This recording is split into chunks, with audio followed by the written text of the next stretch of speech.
There's a major political row going on now in Britain over charges of anti-Semitism. I'll be speaking to historian Lenni Brenner. He's written 3 books and edited 2 more. He's best known for the book Zionism in the Age of the Dictators. He's actually in the middle of the dispute because one of the people involved is saying that he based his opinion on that very book by Lenni Brenner. Good afternoon. Hi. Okay, what do you want to know? How can I help you? All right, first let's establish your credentials. You specialize in this area of German and Jewish history. Right. My first book, Zionism in the Age of the Dictators, was published in Britain by a prominent publishing house and got a rave review from Edward Mortimer in the London Times, praising it for its documentation and so on. And Mortimer later became the communications director of the United Nations. So as an author, I now understand when you get a review from such a prominent person in such a prominent newspaper, your book has been a success. And then you followed it up with 2 other books. All right. I then followed it up with The Iron Wall, which is a study of what's called the Zionist revisionist movement, which is the movement today of Bibi Netanyahu, the prime minister. Netanyahu's father was the secretary of Vladimir Jabotinsky, the founder of the Zionist revisionist movement. And then 51 documents? All right. And then, after a while I realized, hey, in my books, in those 2 books, I quoted documents, but I could back them up by publishing a book with many of the complete texts of the documents. So it's called 51 Documents, Zionist Collaboration with the Nazis. Let's jump right into this. Ken Livingstone, who was mayor of London from 2000 to 2008, made some remarks this week about Hitler and Zionism in the 1930s. As a result, he was suspended from his Labour Party. Shortly after his suspension, he was quoted in the British paper The Guardian as saying that he got his information about all this principally from Lenni Brenner's book about Zionism. So the sentences that have driven some to fury occur in this interview where Livingstone was talking about Hitler. He said that when Hitler was first elected in 1932, quote, his policy was that Jews should be moved to Israel. He was supporting Zionism, went mad, and ended up killing 6 million Jews, unquote. So that was his statement, and this is what some has deemed as anti-Semitic, and that started the whole row. So before we talk about Livingstone, let's talk about the period. What was going on with Zionism and Hitler and all that? Bear with me. Actually, let me start with what Livingstone said and use that as the basis. He said when in 1932 Hitler backed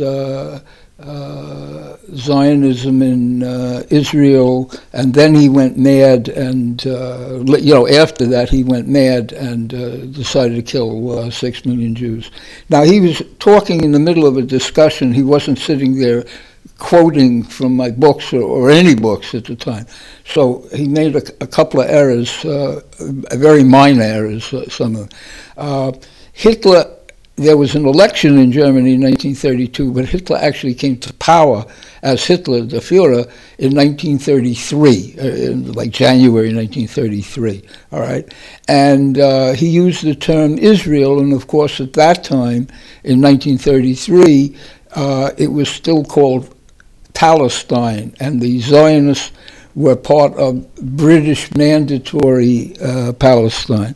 Now, he said, Hitler went mad, and then after supporting Zionism in 1933, Hitler went mad and decided to kill 6 million Jews. Now, actually, in Mein Kampf, which was written in 1926, or published in 1926, he talks about how the Germans should have killed 12 or 15,000 Jews during World War I because they were opposed to Germany in the war, you know. So, so there's no doubt that he was a vile beast with these horrendous opinions in the 20s, not in the 30s. Right. But he comes to power in 1933. Understand, Germany at that time had an army that amounted to a Boy Scout unit, because after the Versailles Treaty, Germany was reduced to a minuscule army. So whatever he wanted to do to the Jews in Germany, he was limited by, number one, if he got too outrageous, he might be invaded by Britain and France, and number two, more important than that, the Jews were major merchants all over Europe and America, and if they were boycotting German goods, and if Hitler didn't sell German goods, the local capitalists there would say, Adolf, it's time for you to leave. You know. Let's emphasize that, for some people don't know the term boycott. So right after he takes over in Germany, he gets appointed chancellor. Jewish war veterans in the U.S. and all sorts of other people start saying, don't buy German goods. Right, and not only Jews, but leftists all over the world, in other words, Hitler outlawed the Social Democratic Party and the Communist Party in Germany, and they had supporters all over the world and so on. So, you have to put yourself in Hitler's mind at the time. Whatever he would like to do is one thing, but at the time, he had his main top priority was pushing the Jews out of Germany, and at the same time selling German goods. So all of a sudden, the Zionists, the World Zionist Organization, sends him some representatives and saying, look, to Berlin, and saying, look, you guys want the Jews out of Germany, we want them in Palestine. Okay, now let's do a deal. And the way it worked was this. Anybody, Jewish or German, who was sending their money out of Germany got nicked at the gate by what you might call an exit tax. Okay, so the Zionists and the Nazis worked out a deal. Now I'm using round numbers now just to, so people can get the point. A Jew wanted to send $5,000 worth of money out of Germany. So normally, let's say the Nazis would nick $500 off that, out of the 5,000, for their tax. With the Zionists, with money going to Palestine, it would only be $250. Okay, so and nobody else got that special discount. And it wasn't in money, right? They had to actually sell German products. Yes. Okay, now the way it worked, since the Nazis were very concerned about the boycott of German goods, what they would do is this: the Jew in Germany would give the Nazis $5,000. I'm just using American money so people can follow it, and then the Nazis would send $4,500 worth of German goods, let's say tractors or whatever, to Palestine. The World Zionist Organization would sell the goods there, and then when the Jew arrived in Palestine, they would give him the money that they got from selling the goods. So what you had was, on the one hand, Jews going to Palestine got a discount over every other Jew going out the door with money, and on the other hand, the Zionists were breaking the anti-Nazi boycott. Okay, so I want to get into that. So here there's this worldwide boycott of German goods. Hitler is really shaky, and then the Zionists come in and say, we'll sell German goods to help our project in Palestine. Right. Okay, and then they did more than that. at that time, the Zionists were a minority, let's say 20% of the population of Palestine. Palestine was run by the British, and the British established an annual quota of how many Jewish immigrants could come into Palestine. But if you were bringing over $5,000 worth of money into the country, you could come into the country over the quota.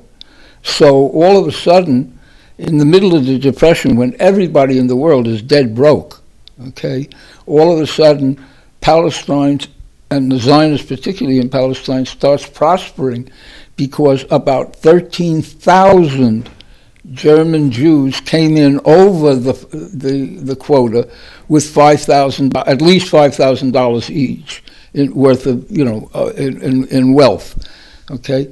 And now, it's very important to put this in a proper perspective. The Zionists weren't doing this to save Jewish lives, because nobody was talking about lives at that time. Hitler was not talking about them, and neither were the Zionists. What the Zionists were talking about was saving Jewish wealth. Okay. Now, I want to make the point that the facts in this are really not controversial. If you read some of the articles about this controversy, these crazy things, wild left-wing theories. But I want to show you a book here. It's called The Transfer Agreement. Now, it's all about this same period, the same time, this agreement that the Zionist organizations made. Now, this book was not written by Lenni Brenner. You can see it says Edwin Black. He describes this in actually more detail than Lenni Brenner, because Lenni was involved with a whole bunch of other things.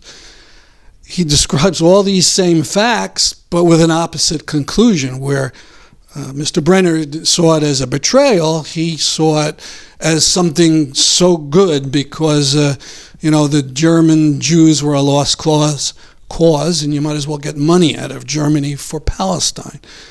And this book was, this man, Edwin Black, is a Zionist leader, and there's an afterword by the head of the ADL, the Anti-Defamation League, Mr. Foxman.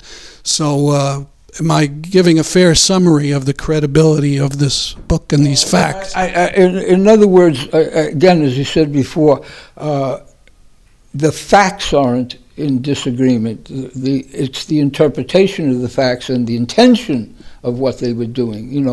Today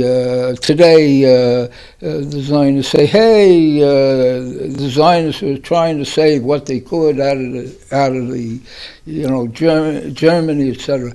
But that's not really true. For example, in that time period, 1933 to 1939, which is when the war broke out, only 22% of the Zionist immigrants into Palestine came from Germany. In other words, the Zionist attitude is, hey, we got guys all over the world. They want to come here. So, we want to get their support, so we can't just take Germans. But then in addition to that, it's very important to understand, when it came to Germans, they only wanted certain German Jews and not others. Number one, they didn't want old people, because they come there and die, and who needs that, Okay. Number two, they wanted Zionists and people who could speak a little Hebrew, or people who had some money, or people who had trade skills that would be useful to the Zionists in Germany. So if you were, let's say, a German kosher butcher in Berlin, they did, 60-year-old German kosher butcher in Berlin, they wouldn't even give you an instant of their time, So it's more about building up Palestine than saving. Exactly. Okay. Their whole mentality was, hey, Hitler proves us right. Us Jews can't live in other countries in peace. Now let's, do a deal and build up Palestine. All right. I want to jump to your book again, the newest version. Could you hold it up with the cover? Okay. Now, this, this cover is a Nazi, on the cover, Zionism, the Age of Dictators, and there's this, the two faces of a medal. Let me go into that because this goes directly into the topic. The Zionists, the Nazis decided, okay, we'll work with the Zionists. So the Zionists convinced Baron von Mildenstein, who was the Nazi head of the SS's, what they call Jewish department. In other words, the part of the SS that specialized in dealing with Jews, And if I may, if we recall, SS were the worst of the worst. Later on, yes, were in charge of the extermination. All right, go back to now to 1933. Good. Okay, and a Zionist convinced von Mildenstein to write an article on the Zionists in Palestine. But von Mildenstein said, "Look, before I write the article, I want to go to Palestine and observe what's going on there." So von Mildenstein, the SS man, was a guest of the World Zionist Organization in Palestine for 6 months. And then he came back and wrote 12 articles for Joseph Goebbels, who was the propaganda minister, for der Angriff, which means the attack or the assault, about his trip to Palestine. And Goebbels, to commemorate the trip, produced a medal. And this, I have the medal here. You got it a couple of years ago, I understand. What happened was some guy, a guy who read my book, found it in one of these Nazi memorabilia stores, right? And the store didn't understand its importance, but since the guy had read my book, he recognized it immediately and grabbed it and gave it to me, etc. All right, if you could hold it up. All right, let me hold it up. Okay.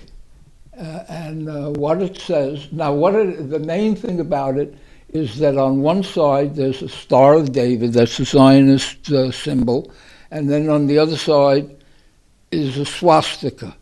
And it says in German, of course, I'll read it in German and then translate it. A Nazi fahrt nach Palästina. Okay. A Nazi goes to Palestine and writes about it in Der Angriff, okay, which is Goebbels' paper. So there's no doubt that it happened. I mean, here's the medal. And what von Mildenstein said, and this was, again, to show you that the Nazis were patronizing the Zionists. This wasn't just get the fucking Jews out of here, kind of thing.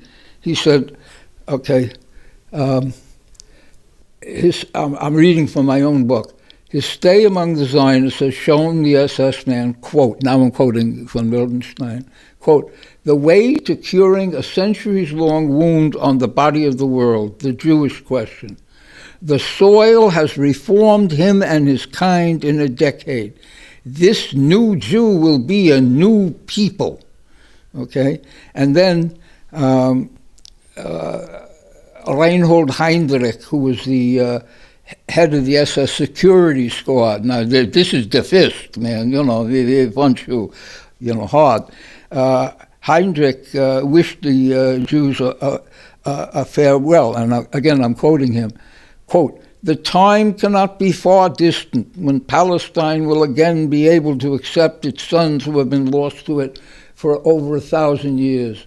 Our good wishes with our official goodwill go with them. So this is almost hallucinatory to listen to, but certainly for a number of years, there was this deal. And it wasn't, a year or 6 months. I mean, this transfer agreement was in effect until 1939, and there some of these Nazis evidently thought that the Jews were going to go over there, and that would be great, and so on. All right. I mean, you see, at least on this particular point of, some of the Nazis really got into it. Never mind what Hitler thought. I mean, see, one thing about Hitler, as I say, in the 20s, when he wrote Mein Kampf, he had talked about the Germans should have killed 12 or 15,000 Jews. But when he came to power, whatever was in his head, he kept to himself. His attitude was that the Nazi bureaucrats that he had to deal with were all big mouths. And if he told them anything, it would get out in 2 seconds, out in the public in 2 seconds flat. So he kept his mouth shut. So we have no evidence one way or the other about what he was talking about, killing Jews or anything like that in the early 30s. But he obviously certainly read some of von Mildenstein's 12 articles in Goebbels' leading propaganda magazine. And he didn't forbid it, obviously. Obviously, and put it the other way around.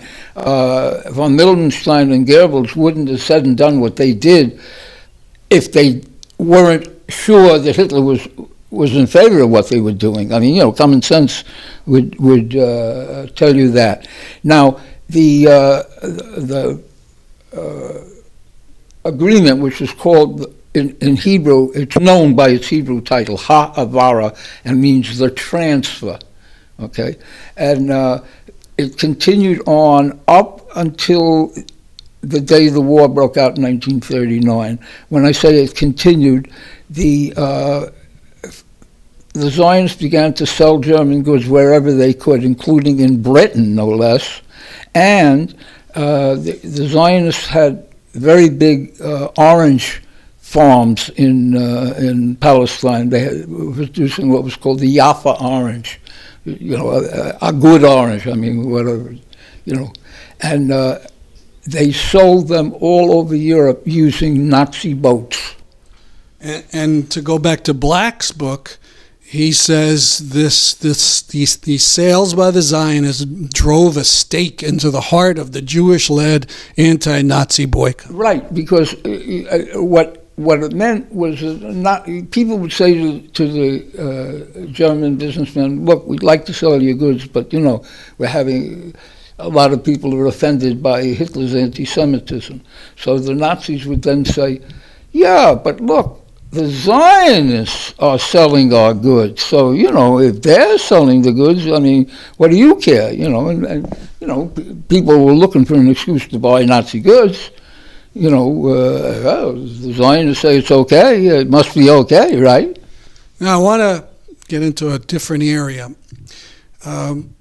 This was bitter. I mean, people were angry with the Zionists in the 30s. Certainly among the left, these organizations.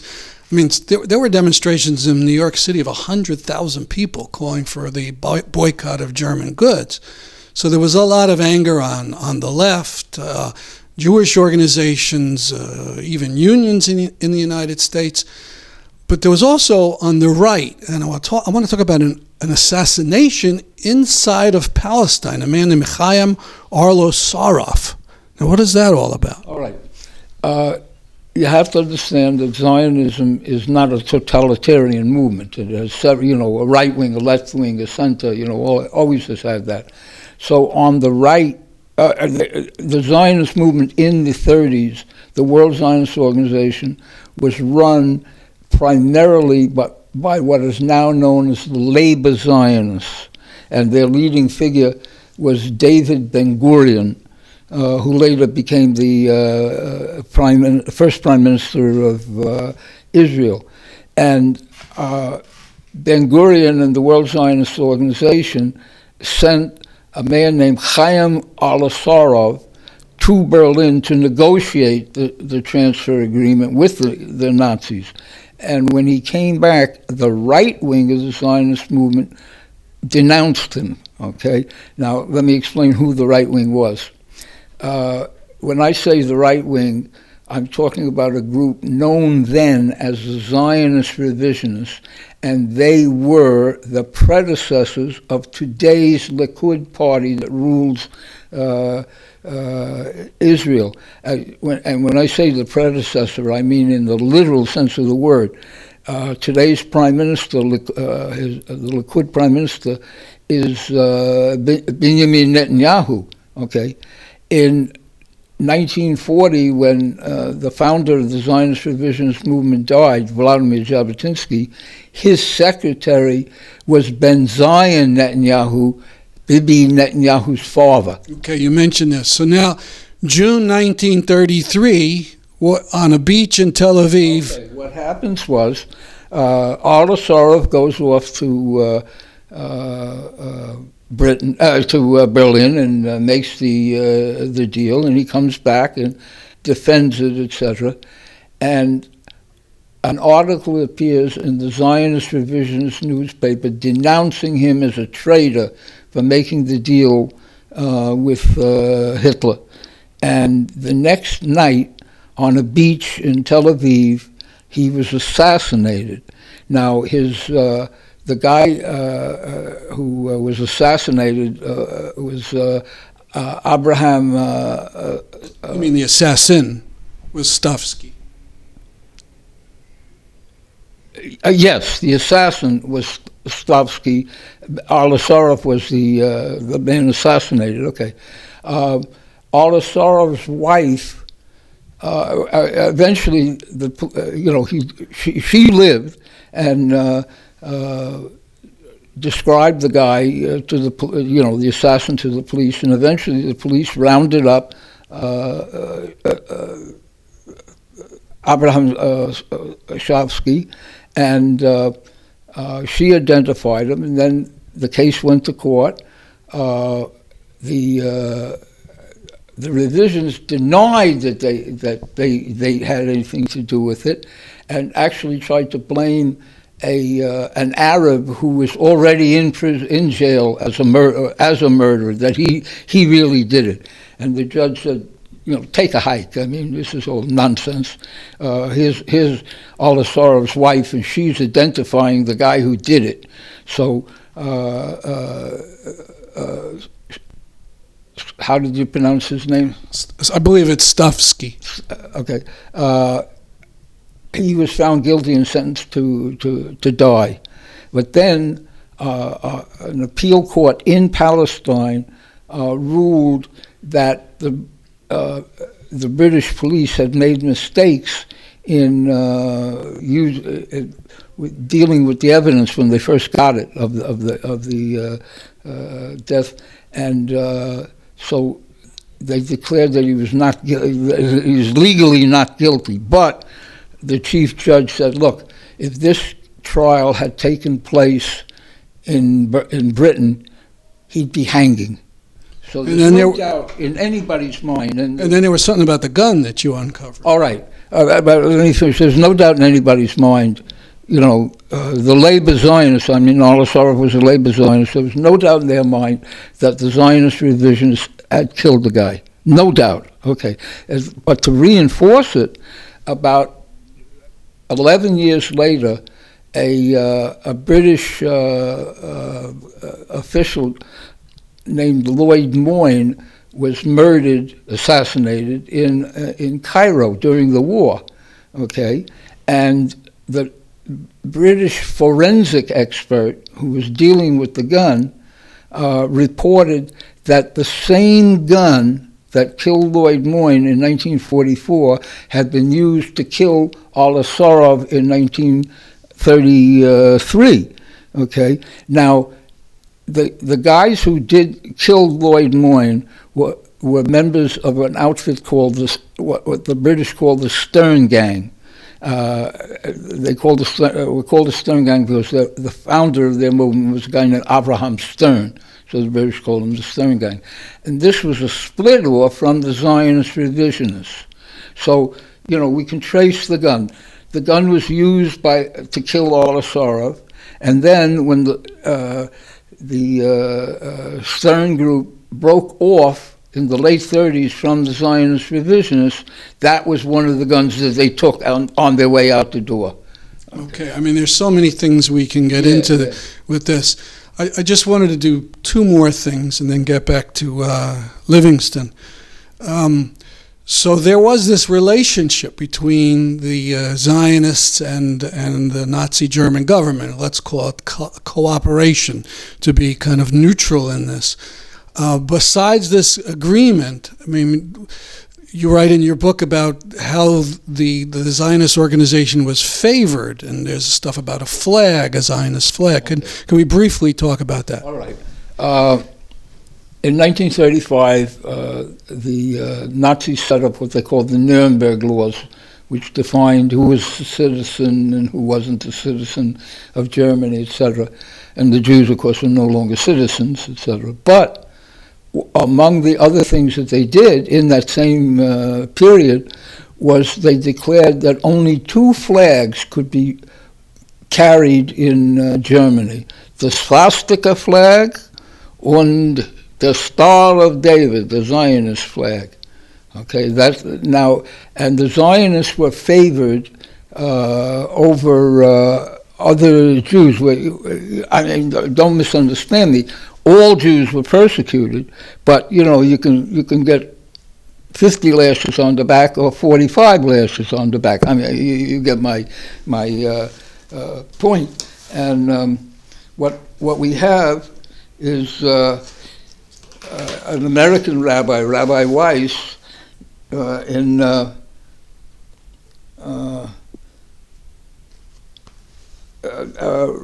a thing in 1937, I think it is now, I'm looking, 36, okay. And this is an American rabbi writing in a Zionist publication. Hitlerism is Satan's nationalism. The determination to rid the German national body of the Jewish element, however, led Hitler to discover his quote, kinship with Zionism, the Jewish national liberation. Therefore, Zionism became the only other party legalized in the Reich. The Zionist flag, the only other flag permitted to fly in Nazi land. It was a painful distinction for Zionism to be singled out for favors and privileges by its satanic counterpart. By its satanic counterpart. Okay, now this is a Zionist saying, hey, the Nazis favored us over all other Jews. This is them saying it, not me. All right, let's conclude now. So, in Britain, Ken Livingstone, former mayor of London, talks about this period. His language may be inexact, but is he being anti-Semitic for talking about this? Okay, my book was published in Britain, in London, and when I showed that the Prime Minister of Israel in 1983, Yitzhak Shamir, had been part of the Stern Gang and had offered to go to war on Hitler's side in 1941 if the Nazis would be so nice as to send all the Jews to Palestine, then he would fight on Hitler's side against the Allies, Well, I wasn't going to get into this because of the length, but a lot of people are not going to believe this. Let me ask you the question then. So we have, the transfer agreement, this period of collaboration, and then Hitler goes full, Holocaust mode, let's say Kristallnacht in 1938, and he's killing people. But there's still a faction of Jews who want to cooperate, and in fact want to cooperate with him in the war. Now, explain.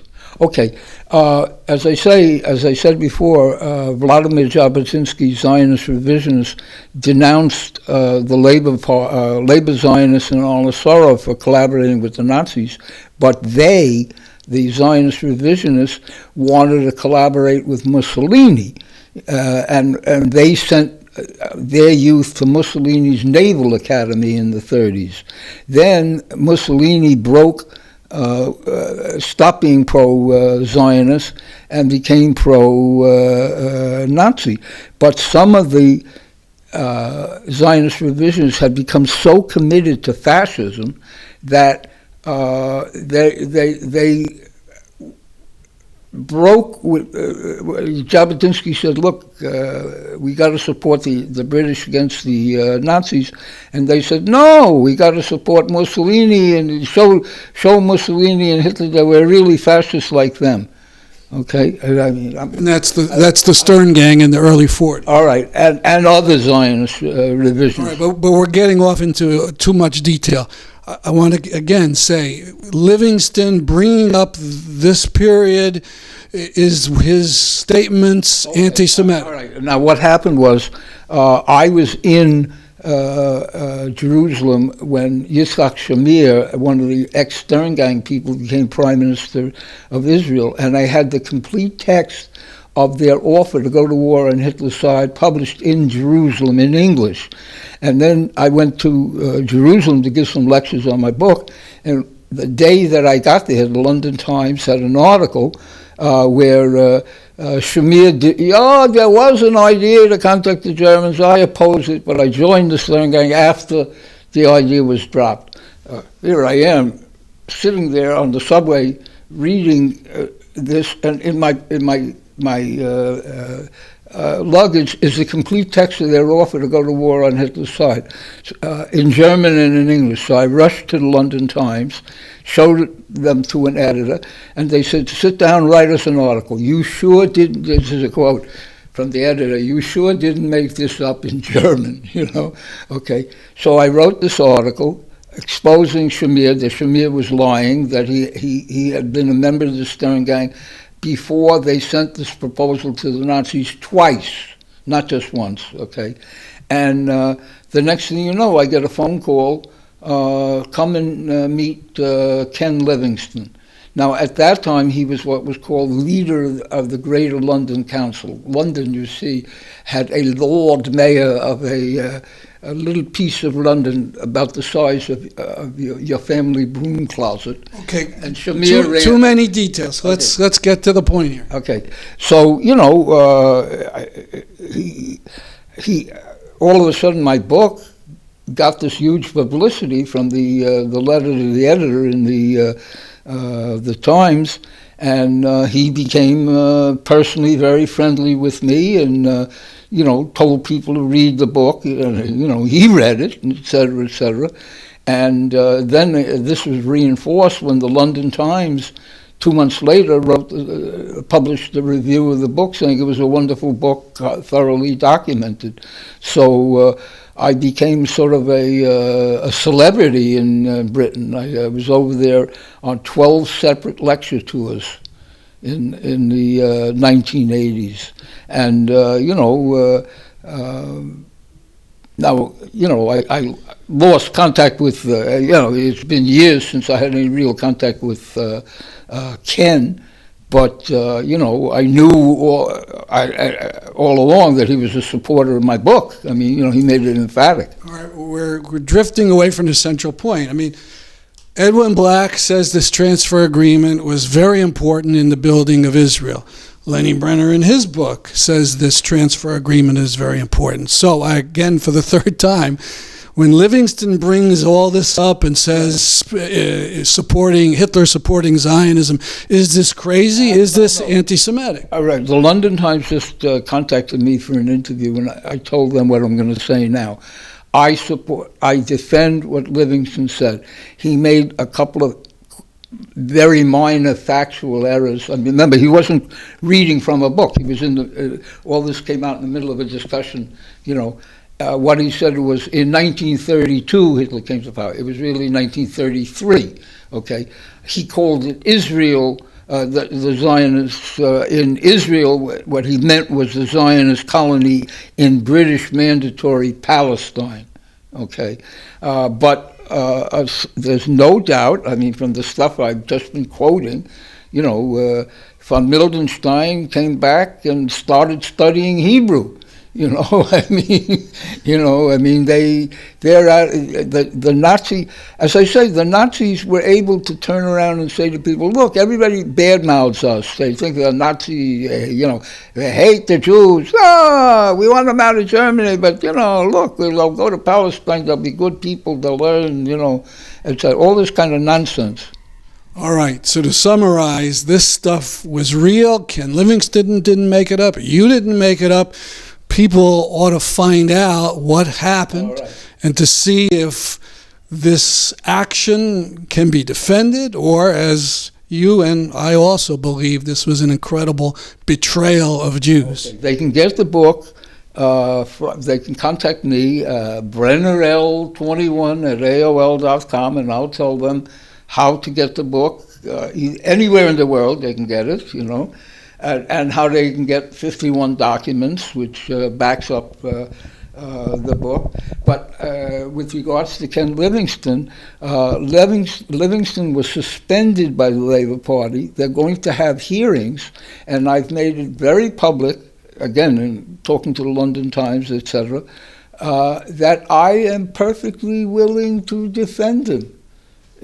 Say whatever I can to defend him. I mean, he's quoting my book in good faith, and as the London Times said, my book is thoroughly documented. So, all right, we're going to leave it there. After this extended interview, thank you, Lenni Brenner, a historian and author of Zionism in the Age of the Dictators, talking about the incident involving Ken Livingstone.